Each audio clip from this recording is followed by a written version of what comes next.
Assalamualaikum warahmatullahi wabarakatuh. Perkenalkan, kami dari kelompok J, kelas kewirausahaan TF42 gabungan. Di sini kami akan mempresentasikan hasil dari bisnis plan kami, yaitu Safe Day. Sebelumnya, perkenalkan, saya Lailatun Nazimah. Saya Diva Nindita. Saya Amrisela Zigoa.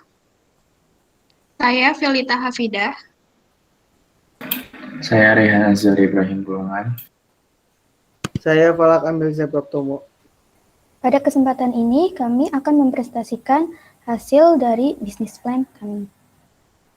Produk kita adalah Safe Day. Bisnis ini bernama Safe Day yang menyediakan jasa layanan traveling berbisnis menabung. Safe Day berupa aplikasi yang dapat membantu masyarakat kalangan kelas sosial menengah yang ingin berpergian ke suatu destinasi namun dengan uang yang belum terpenuhi. Dengan menabung akan membuat masyarakat menjadi lebih terpacu dan lebih fokus meraih yang diimpikan sehingga uang lebih terarah. Pada kesempatan ini, saya akan menampilkan mock-up dari aplikasi yang kami buat. Berikut mock-up dari aplikasi Safe Day.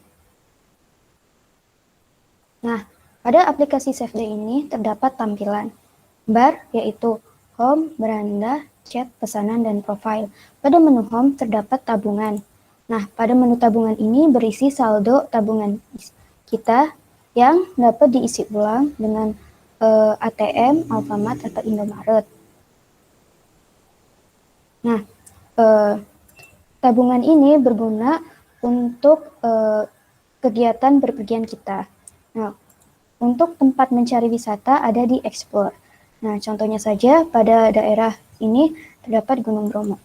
Pada fitur ini terdapat informasi mengenai wisata, paket tur, dan rekomendasi wisata sekitarnya.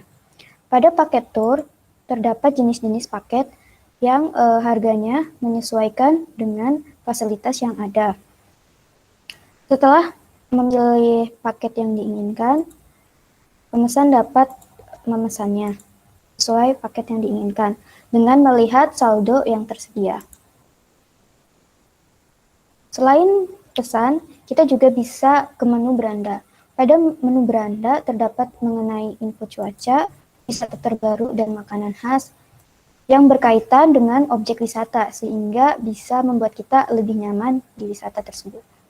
Lalu ada fitur chat yang dapat menghubungkan dengan customer service, lalu pesanan sebagai tanda bukti pemesanan dari menu aktif dan selesai.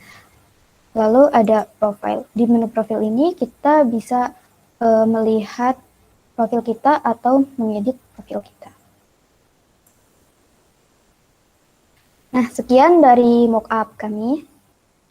Baiklah, saya akan melanjutkan bagian selanjutnya, yaitu mengapa sih kita harus memilih produk ini, mengapa sih kita harus memilih Safe Day ini sebagai produk untuk liburan. Nah, pariwisata merupakan aspek penting dari keberadaan suatu negara di dunia internasional. Pesatnya perkembangan pariwisata di Indonesia saat ini menunjukkan bukti keberhasilan pembangunan oleh pemerintah Indonesia. Manfaat liburan tidak sesederhana hanya untuk melepas penat sejenak dari beban pekerjaan. Liburan justru menjadi salah satu cara manusia memperbaiki sistem kekebalan tubuh dan membantu melawan infeksi.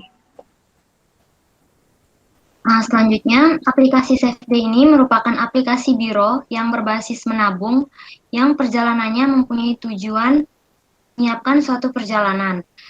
Aplikasi ini memiliki beberapa di antaranya yang pertama, kepastian menggunakan jasa biro perjalanan wisata, perjalanan akan lebih pasti dan terencana. Yang kedua, untuk efisien waktu, bila menggunakan biro perjalanan wisata, seseorang tidak perlu susah payah untuk menghubungi semua pihak yang berkaitan dengan perjalanan. Yang ketiga, dengan menggunakan biro perjalanan wisata, maka akan bisa mendapatkan informasi yang pasti.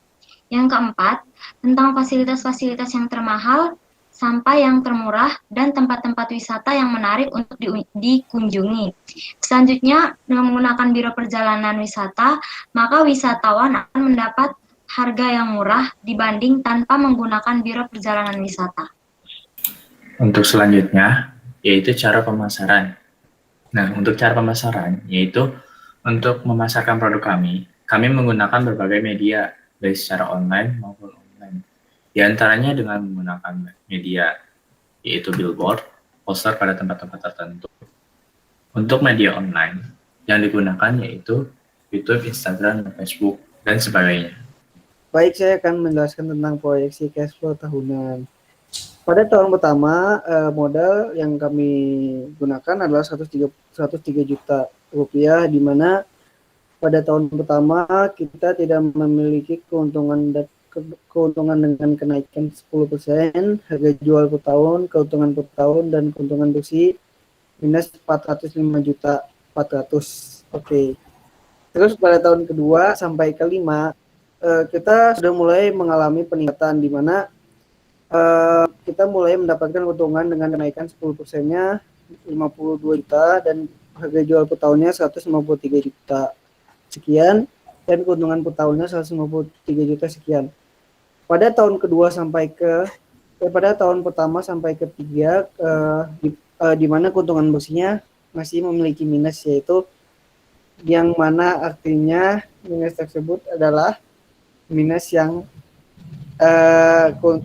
yang disebabkan oleh modal yang belum balik, di mana pada tahun keempat kita sudah memiliki keuntungan bersih, di mana keuntungan bersihnya adalah 67 juta.